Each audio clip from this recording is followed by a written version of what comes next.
Pemirsa, tim penyidik KPK menyita 11 mobil dalam kasus dugaan suap pengurusan tenaga kerja asing di Kementerian Ketenagakerjaan. Selain 11 mobil, penyidik KPK juga menyita 2 motor mewah. Jubir KPK Budi Prasetyo mengatakan barang sitaan ini didapatkan penyidik KPK dari 7 rumah di Jabodetabek dan 1 kali geledah di kantor Kementerian Ketenagakerjaan. Selanjutnya barang sitaan ini dibawa ke rumah penyimpanan benda sitaan rampasan negara. Total ada 8 orang yang ditetapkan sebagai tersangka dalam kasus ini.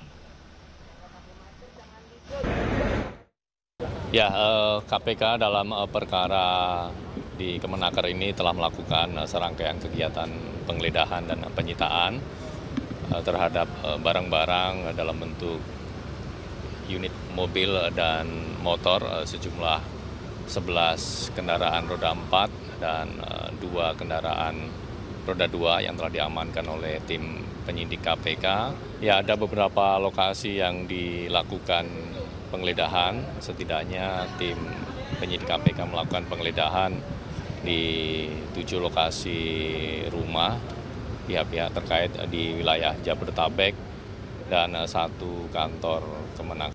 Terima kasih Anda masih di iNews Siang bersama saya Aya Nufus. Pemirsa, penyelundupan 2 ton sabu asal Thailand berhasil digagalkan tim gabungan di Kepulauan Riau. Petugas menangkap 6 tersangka, 2 diantaranya warga negara Thailand. Kapal yang diduga target menghentikan mesinnya. Berkawan.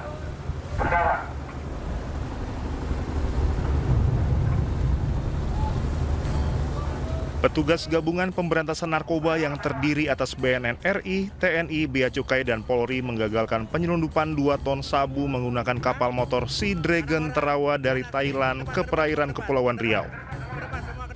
Tim gabungan menghentikan kapal motor Sea Dragon Tarawa di tengah laut karena diduga sebagai target operasi. Saat menggeledah kapal ini, petugas pun menemukan barang bukti narkoba senilai hampir 2 ton di area mesin kapal dan kompartemen depan.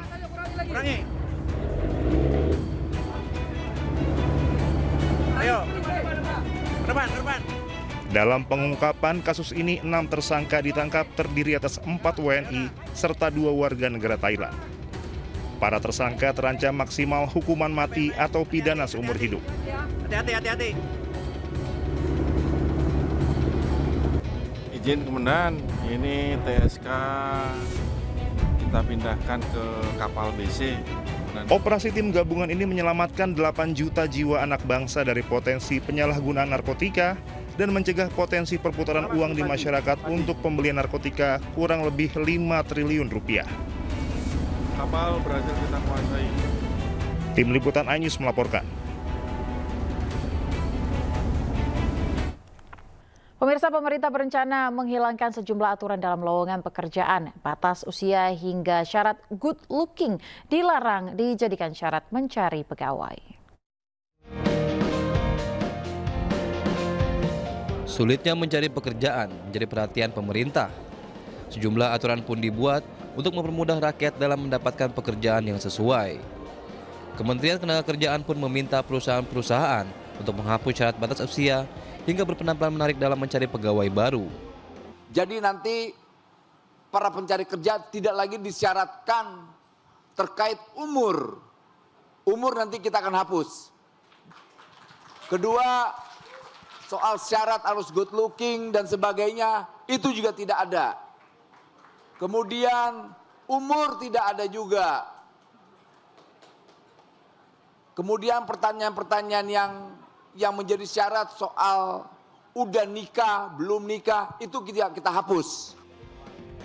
Penghapusan syarat usia dalam lowongan pekerjaan diharapkan bisa mengurangi jumlah pengangguran di Indonesia.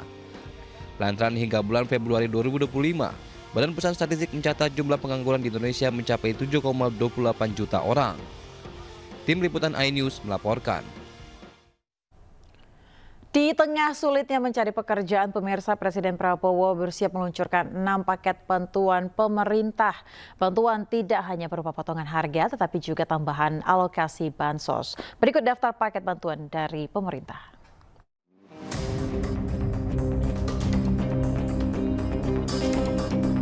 Pertama, ada diskon transportasi untuk angkutan laut kereta api dan pesawat. Rencananya diskon akan diterapkan selama bulan Juni hingga Juli 2025. Kemudian pada bulan Juni dan Juli, pemerintah juga menerapkan potongan tarif tol di sejumlah jalur dengan target 110 juta pengendara. Tak hanya itu, 79,3 juta rumah tangga dengan daya di bawah 1.300 volt ampere akan mendapatkan diskon 50%. Diskon ini akan berlaku selama bulan Juni hingga Juli 2025.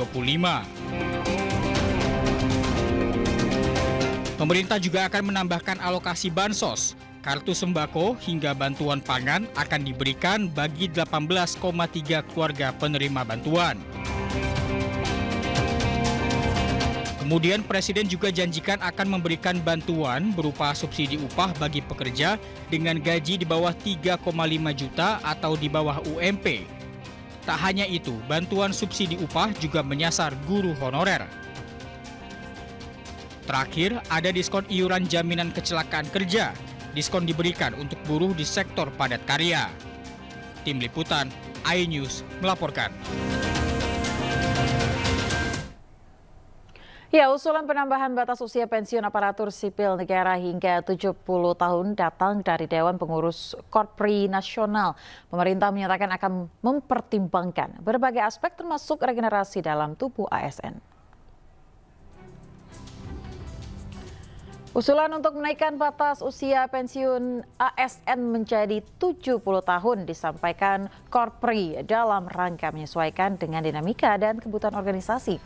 Saat ini pemirsa, batas usia pensiun ASN di Indonesia berada di usia 58 tahun untuk pegawai administrasi dan 60 tahun untuk jabatan fungsional. Namun seiring peningkatan usia, harapan hidup dan tuntutan kompetensi pegawai, Korpri menilai sudah saatnya usia pensiun ditinjau ulang.